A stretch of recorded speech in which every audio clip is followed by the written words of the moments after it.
आदेश करी ना तो क्या नहीं है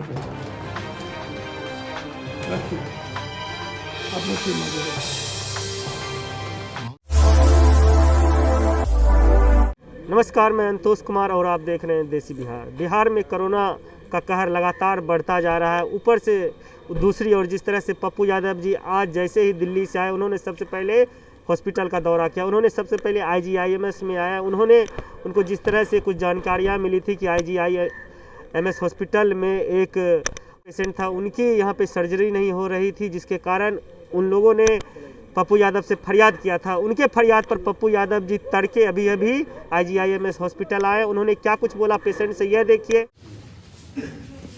कितना दिन हो गया, क्या दिक्कत, काहे इतना परेशान आप कर ले रहे हो?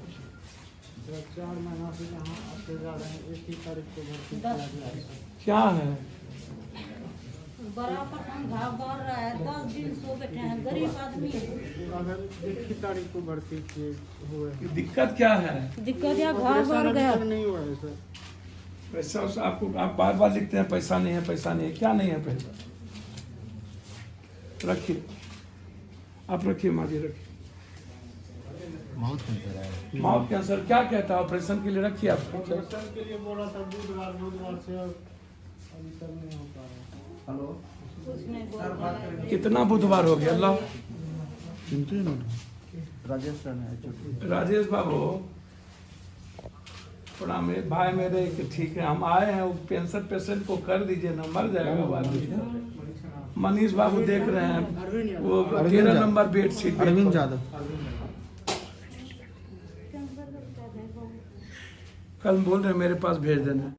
तो आपने देखा वीडियो के माध्यम से किस तरह से पप्पू यादव जी ने उनसे बात किया, उनसे पूछा। उसके बाद डॉक्टर और जो भी स्टाफ थे उनको कॉल लगाकर बोला गया आप इनका इलाज कीजिए। जिस तरह से उन्होंने साफ तौर पे बोला है, सवाल किए। उसके बाद उन्होंने जो उनके फैमिली मेम्बर थे उनको कुछ उन्होंने आर्थिक मदद भी की। उन्होंने साफ तौर पे बोला ये लोग गरीब आदमी है, किस तरह से अपना इलाज कराएंगे। और उन्होंने सबसे बड़ा कटाक्ष सरकार पर किया।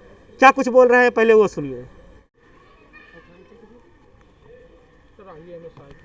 आपने देखा भी स्थिति, 15 दिनों से लगातार कैंसर का पेशेंट है, उसका गरीब आदमी है और कोई भी ऑपरेशन करने को तैयार नहीं। सब कोरोना के नाम पर खेले, बेड पर पड़े हुए हैं। नेफ्रो का कोई इलाज होने वाला नहीं है।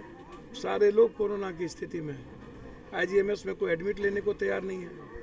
गरीब पेशेंट आएंगे यहाँ से PMCH रेफर कर देगा। वो लगातार कर रहे थे और स्थिति ठीक नहीं थी 13 नंबर वार्ड पे। तो अब देखिए, मुझको तो समझ में नहीं आता। मैं बार बार कहता हूँ कि कोरोना का क्या ट्रांसफ़र पोस्टिंग होती है? अब जैसे प्लेन में खाना देंगे तो मास्क हटा लो, अब खाना ख़त्म हो जाएगा तो मास्क पहन लो। एक ही गाड़ी में ठूस के बैठा दो, डिस्टेंसिंग की अनाउंसमेंट करेंगे। ट्रेन में ठूस के बैठा दो, डिस्टेंसिंग का बात करेंगे। नेशनल इंटरनेशनल प्लेन में ठूस के बैठा दो, नेशनल। अब आप हर चीज़ों को आप पूरे कंट्री के लोगों को मूर्ख समझते हैं। आम आदमी की ज़िंदगी तबाह हो चुकी है। खौफ का वातावरण बना हुआ है पूरे देश में। जो मजदूरी करने गया, जो रोज़गार करने गया, उसकी लाइफ चौपट हो गई। जो मिडिल क्लास है उसकी ज़िंदगी चौपट हो गई। तो बिहार में तो समझिए डॉक्टर हैं ही नहीं। NMCH में तो डॉक्टर देखते ही नहीं। और यहाँ तो समझिए कि डॉक्टर का रूल है AIGMS में। ये अपने को समझते हैं एको हम द्वितीयो नास्ति, मैं ही सबसे बड़ा अहंकारी रावण हूँ। ये नहीं समझते हैं कि मैं किसके लिए यहाँ हूँ, आम आदमी की ज़रूरत क्या है उसको ये नहीं समझते। ये इन्होंने ये एकदम अक्सर लगता है कि यही सबसे ज़्यादा गाइडलाइन को फॉलो करने वाले हो गए। तो हालात अच्छे नहीं हैं और सभी पेशेंट जो अलग बीमारी के हैं वो सफ़र कर रहे हैं। नर्स सुनती नहीं है, नर्स जाती नहीं है, नर्स को बुलाने पर दुत्कारती है, डांटती है, लगता है कृपा कर रहे हैं। बस कोरोना के नाम पर मार देना है।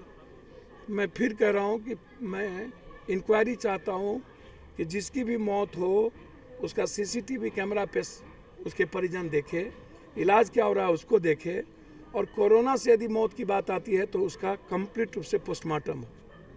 और पोस्टमार्टम उजागर हो। बिना पोस्टमार्टम के कोरोना मौत आप नहीं कह सकते और इसको मानने को हम तैयार नहीं हैं।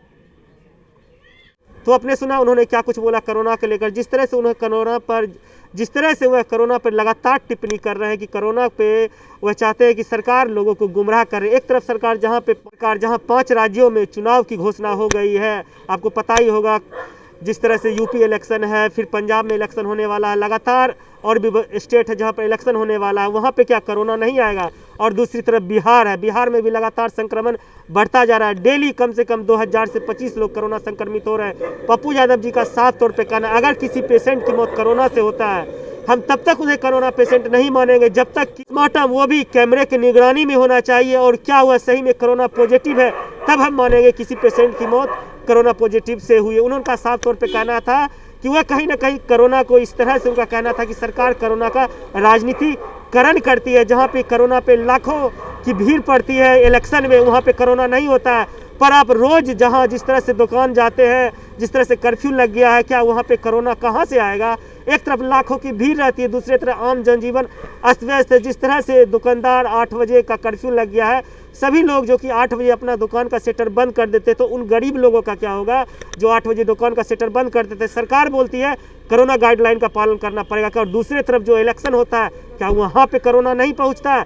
लाखों लाख की जनसंख्या में लोग पहुँचते हैं, वहाँ पे कोरोना क्यों नहीं आता है? और दूसरी तरफ गरीब लोग, आम जन लोग हैं, उनको मास्क पहनने के लिए बोला जाता है, उन पे फाइन लगाया जाता है, उनको पुलिस के द्वारा प्रताड़ित किया जाता है कि आप मास्क पहनिए। और दूसरी तरफ सरकार के लोग जो कि आए दिन रैलियां करती है, कितने लोग हैं जो रैलियों में मास्क पहने हुए रहते हैं, कितने लाखों लाख की संख्या में आप देखिएगा, मोदी जी का रैली हो, अमित शाह का रैली हो, या फिर कोई भी नेता हो जिनके भी अपोजिशन का हो, आप मान लीजिए अखिलेश यादव जी का हो, मायावती जी का हो, फिर योगी आदित्यनाथ का हो, उन सभी की रैलियों में लाखों लाख की संख्या में लोग होते हैं। मगर वहाँ पे क्या कोरोना नहीं होता? वहाँ पे क्यों नहीं कोरोना गाइडलाइन का पालन किया जाता है? वहाँ पे जो लोग आते हैं, जो मंत्री के आसपास होते हैं, उनका सभी लोगों का कोरोना जांच किया जाता है कि मंत्री जी को कोरोना ना हो। दूसरी लोग, लाखों लाख की संख्या में लोग उनका भाषण सुनते हैं, पर उनका कौन देखभाल करेगा? उनको कौन देखेगा? उनका जांच कौन कराएगा? वही लोग हैं जो कोरोना को लेकर आते हैं, मगर सरकार इस पर चुप रहती है। क्या इस बार अगर इलेक्शन होता है, अगर वहाँ से कोरोना विस्फोट होता है, तो इसका जिम्मेदारी कौन लेगा? केंद्र सरकार लेगा या राज्य सरकार लेगा? बहरहाल ये तो दूसरे राज्यों की बात है। अब हम बिहार पे आते हैं। बिहार में जिस तरह से लगातार कोरोना अपना पैर पसार रहा है, उस पर भी कुछ लोगों की राय लेते हैं, उनसे पूछते हैं उनका क्या कहना। बताइए सर, जिस तरह से आपने मास्क पहना, क्या लग रहा है? सर देखिए, नाइट कर्फ्यू तो लगा दिए हैं, मगर लगाना चाहिए तब दिन में लगाइए, तब ना होगा। रात में सर आप बाहर कितना बजे निकलते हैं? 8 बजे के बाद हम लोग नहीं निकलते हैं, 6 बजे से। तो किसी पुलिस दरोगा सब चाहता है, पिटाई करते हैं। दुकानदार का रोजी रोटी मर जाए, जो भरे दिन काम करता है उसको 8 बजे के बाद ही दुकान जाएंगे, उससे पहले तो वो जाएंगे नहीं, तो वो खाएगा कहाँ से?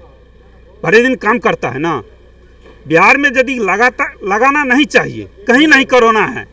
हम लोग आज से नहीं, सब दिन से घूमते हैं, आज तक हम लोग को सर्दी बुखार भी नहीं आता है।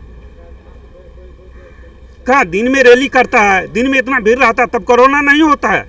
जो नेता लोग है वो कहता है कि आज इलेक्शन है, वहाँ भीड़ होता है, वहाँ कोरोना नहीं होता है। और जहाँ कोरोना नहीं है वहाँ कहता है कि कोरोना है। जहाँ चुनाव है वहाँ कोरोना नहीं है, जहाँ चुनाव नहीं है परेशान करने के लिए गाइडलाइन का पालन कराया। बताइए इसके बारे में क्या लग रहा है? कोरोना के बारे में क्या आप बोलना चाहते हैं? अब ये देखिए, आप अभी देख लिए कि नहीं, अभी जो पप्पू यादव सर आए थे, अभी वहाँ पे कोरोना नहीं था। बट हम लोग जब निकलेंगे 8 बजे के बाद, हम लोग को गाड़ी नहीं मिलेगा। अगर कहीं सड़क पे जा रहे तो वहाँ मार खाएंगे, वहाँ पुलिस लाठीचार्ज करता है। अब यहीं हॉस्पिटल के अंदर देख लीजिए, लिखा हुआ है कि यहाँ थूकने पे 100 रुपया जुर्माना लगेगा, बट जो गार्ड अंदर में है वो खुद थूक रहा है।